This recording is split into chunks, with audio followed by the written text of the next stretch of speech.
Je vais vous montrer comment lisser des blancs dans votre aquarelle à l'aide de zones sèches. Donc c'est-à-dire que ce sont des zones qui ne seront pas mouillées. Donc je vais laisser sèches. Ici j'ai crayonné un petit sujet, un petit village, et je vais venir mouiller tout autour de celui-ci, en laissant des parties de ma feuille que je ne vais pas toucher avec mon pinceau, donc avec l'eau. Ces zones resteront blanches.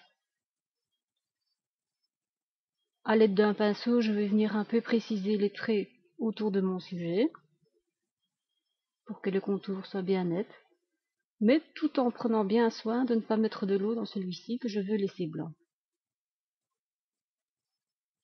L'avant-plan est fait de façon aléatoire, donc des zones mouillées et des zones sèches.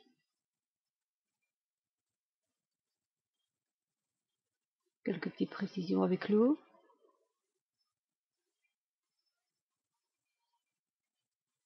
Et je vais venir déposer mon pigment dans toutes ces surfaces mouillées.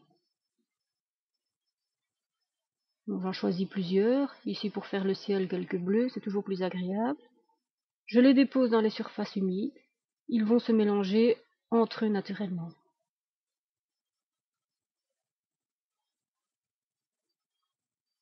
Alors, je vois que le pigment voyage, il va s'arrêter aux frontières entre le sec et l'humide. Pour l'avant-plan, je vais choisir d'autres pigments, ici en l'occurrence quelques verts, quelques gris, un petit rappel du bleu du ciel. Encore une fois,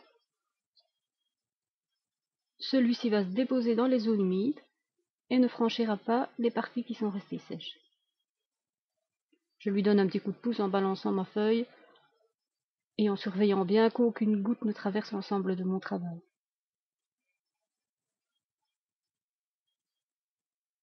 Je regarde pour que l'harmonie soit agréable.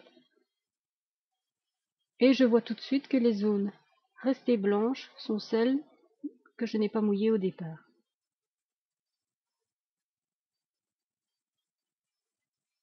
Donc je balaye avec mon pigment, quelques précisions autour des lignes du petit village.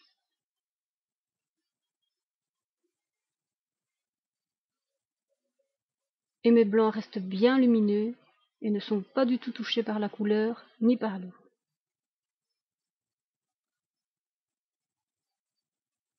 Je dois toujours vérifier que mon équilibre général soit bon et je laisse bien sécher l'ensemble.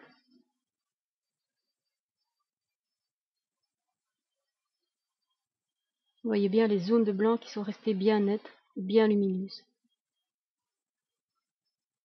Je peux attaquer mon sujet.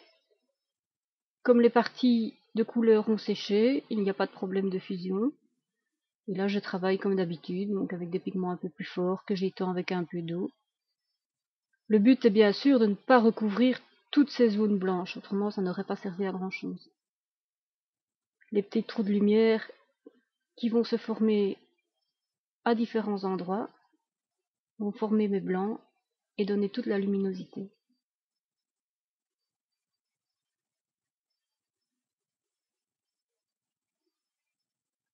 Il est évident que je peux aussi, bien sûr, travailler sur les zones qui ont été colorées auparavant pour faire une intégration des deux sujets et que les frontières ne soient pas trop marquées, ce qui ne serait pas tout à fait joli.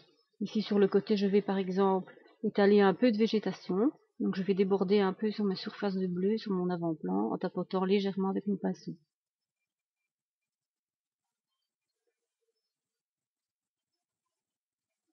À vous d'agrémenter votre sujet pour garder vos lumières encore une fois. Et vous verrez le résultat, les blancs seront éclatants et surtout bien propres.